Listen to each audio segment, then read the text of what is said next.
Hi, I'm Dr. Jake Francis, and this is the video laying out the introduction to the course. In this video, I'm going to tell you how to succeed in this course, give you some sort of logistical information for how the course is going to be run, and talk to you a little bit about how I think you should and should not use generative AI in the course. There's a whole section in the syllabus about that. But to start, you should know who's teaching you. This is me, Dr. Jake Francis. You can come to my office hours, which I will have weekly via Zoom on Wednesday mornings from 9 to 10 and 11 to 12. You're also going to be assessed and instructed by two TAs who are part of the biology department here at FAU, Leela Johnson. Her office hours are also digital on Mondays from 8 to 10, and Paige, who is up at Harper Branch, whose office hours are Tuesdays from 11 to 1. If you are really struggling and can't make any of these times, which would be rather surprising, but if you are struggling and can't make any of these times, feel free to reach out to me via Canvas and we can set up another time for you to come to office hours. So this course is called Principles of Ecology, and the main goal of the course description, is to teach you how modern ecology works. This will be done via sort of two main methods. We'll be reading a really fantastic textbook and taking exams related to the questions in that textbook and the content covered in it. And that's about half of your grade. We'll get to that in a second. And the other part of this course is via going out into the natural world and documenting actual ecology happening around you. And I'll describe that in a little bit.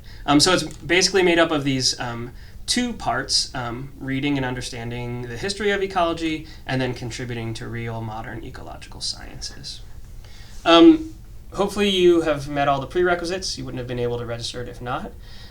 Here is the required text materials, and this is actually really quite important. So each week in the syllabus, we'll get to this, I'm going to list readings from this text. The text is Ecology by Bowman and Hacker. It's a really excellent textbook, and the readings are actually really good. I know lots of folks don't do the readings for a course, but for an online course like this, these readings are going to be really critical. I'll make it abundantly clear that even if I don't cover something in one of the limited lectures, the limited time for lectures that I have, you're still responsible for information in the textbook. And so exam questions will come from the readings directly and from my lectures. So make sure you're actually doing those readings.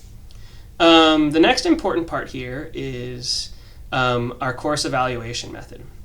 So like I mentioned, you're going to be doing learning about ecology through sort of two avenues. The first one is via readings and online exams. These online exams are worth 55% of your grade, and like I said, they're both with questions taken from the book and from my lectures.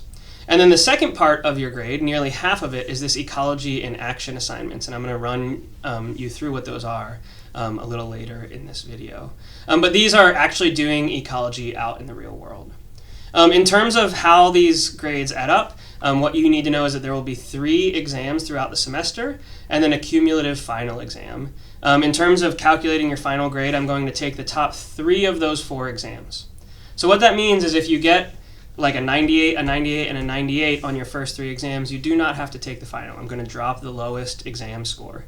But let's say you get a 20% on the first exam, which would be really tragic, but that would be okay because you could take the final and that would replace your lowest exam score, basically.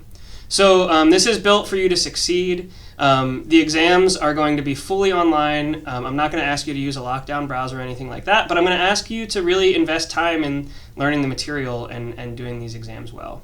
The exams will be designed to take you about 1 hour, but you will have any 4-hour block over the course of 4 days to take them. So once you start taking the exam, you'll have 1 attempt. You'll have 4 hours from the time you start. The exams are available online for 4 days total. So as those approach, we can talk a little bit more about that, or if you have questions, please reach out via Canvas. I'll talk to you about the ecology in action assignments in just a second. The next thing that's important here, read all of this stuff is very important, but not different from many of the courses you've taken. One thing I want you to think about is even though this is an online course, you're still required and expected to spend the same amount of time working on course material as you would in an in-person course. At FAU, that means that you have 1 hour of classroom instruction plus 2 hours of outside work for each credit hour. This is a 3 credit hour course, so that means you should spend on average 9 hours a week working on course material. A large portion of that will be reading from the book, but another large portion of that will be being outside and observing nature. And so just remember that that's sort of what we expect at FAU in terms of how much time you expect to invest in a class. So make sure you're budgeting that in your time schedule. 9 hours per week over 16 weeks, I think the course is, so we're talking something like 150 hours of work. The course grading scale is standard. This is all standard. If you have any issues with digital stuff, that's your responsibility. So make sure that when you go to take your exams, when you go to watch the lectures, that you have a reliable internet connection. That is part of being prepared for courses. And so issues with not having a reliable internet connection are not a valid excuse for missing an exam. You have 4 days to find 4 hours to take that exam. So make sure you find a place where you have a reliable internet connection. The other thing you're going to need for this course is a reliable way to take photographs. Really, what that means is using your phone. If you don't have a phone, or a way to take pictures outside of a phone that takes pictures, please reach out to me. This is a pretty critical part of this class. We can help you find a way to solve this issue, but one of the assumptions is that you have access to a smartphone. The lectures are all recorded, so the policy on recording lectures is that they are already recorded. The last thing I think I want to talk about in this introduction to the course before we get into the actual breakdown of the assignments is the use of AI. So I am okay with you using AI tools for your assignments.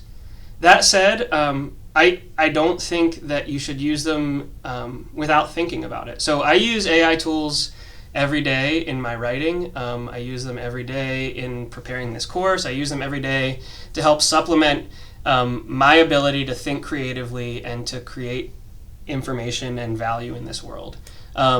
I don't think they do a great job of doing that, of thinking creatively, of creating new information. Instead, they're sort of online bullshit machines, right? They tell you answers that sound like the right thing, but don't always actually do a great job of creating new ideas or giving you the truth, quote unquote truth.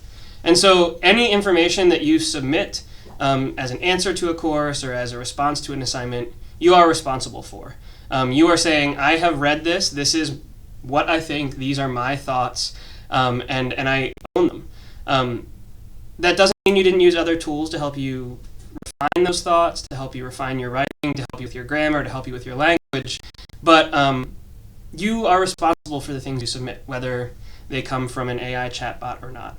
And more broadly, I want you to think carefully about what you're paying for when you paid $700 or however much the course fees are for this course, right?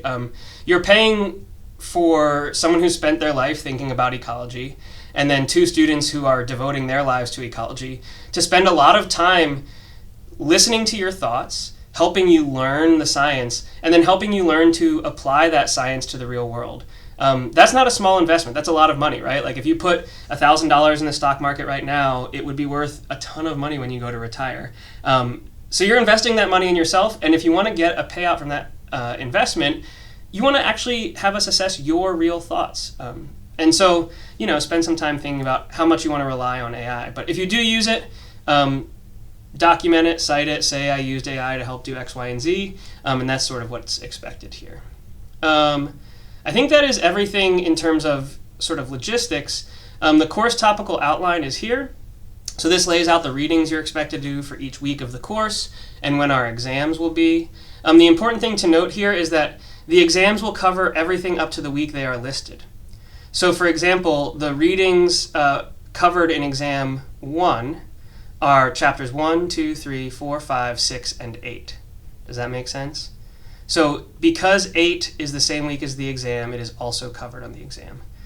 Likewise, for exam 2, it covers 10, 11, 12, 13, 14, 15, 16. Right? 16 will also be covered on exam 2. So make sure you've done the readings for that week and watched the lectures for that week before you attempt the exams.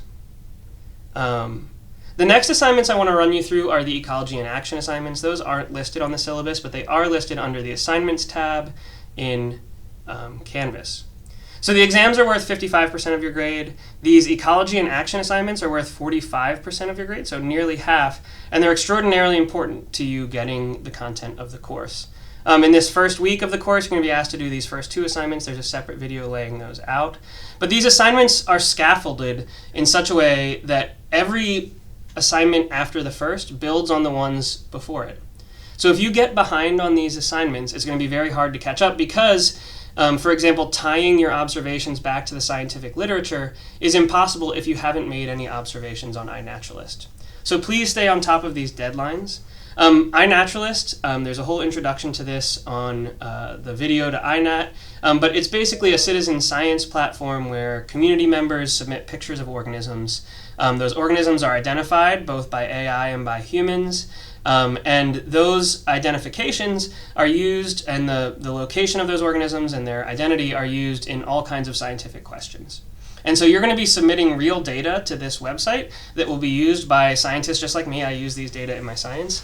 And then you're going to be exploring the scientific literature and trying to find out information about the organisms you have observed. So in the first couple weeks of the course, you're going to create an account on iNaturalist. You're going to go out and take some pictures of organisms and hopefully get them identified. And then by the middle of February, you're going to be looking up scientific papers that test the ecology of the organisms you observed in those first 10 weeks. Then you're going to go out and make some more observations, some more observations, and some more observations, and continue to tie these to the scientific literature. Additionally, what you're going to do is annotate observations to actually talk about the ecology that's going on in those photographs that you have taken. And so this is a kind of project that really establishes that ecology starts with observing nature, that it eventually moves to complicated mathematics, it eventually moves to predicting how organisms are going to respond to climate change or respond to new species distributions. But fundamentally it begins with going outside, looking at the living things around you, and trying to make up stories, hypotheses, about how they're interacting with each other in the world. And so this is a big part of your grade and a really critical part of what you're going to be doing in the class. One of the things that I think is important for you to know is that in addition to all of these assignments, if you're having a hard time finding observations throughout the semester, Leela, Paige, and I will be leading short nature hikes. There'll be 3 of these around Palm Beach County and Martin County, I believe, Harbor Branch is in. I may add one in Broward County to help you really figure out how to use iNat. And these will be listed as assignments. These are in the wrong place right now, but listed as assignments in the Ecology in Action block of the course. What's important to note is that these are all 0-point assignments. They are not required. They are only there to help you. So if you are having a really hard time with these Ecology in Action assignments, you can come to these hikes and we'll help you. There's one in January, one in February, and one in March. I'll talk more about those as they approach, but just know that you're not going to be on your own out in nature. And so that's the introduction to the course. Make sure you read the syllabus. Make sure you understand how you're going to be assessed and what we're expecting you to do. And I'm really looking forward to learning about and discussing the natural world with all 300 and change of you. Yep, bye.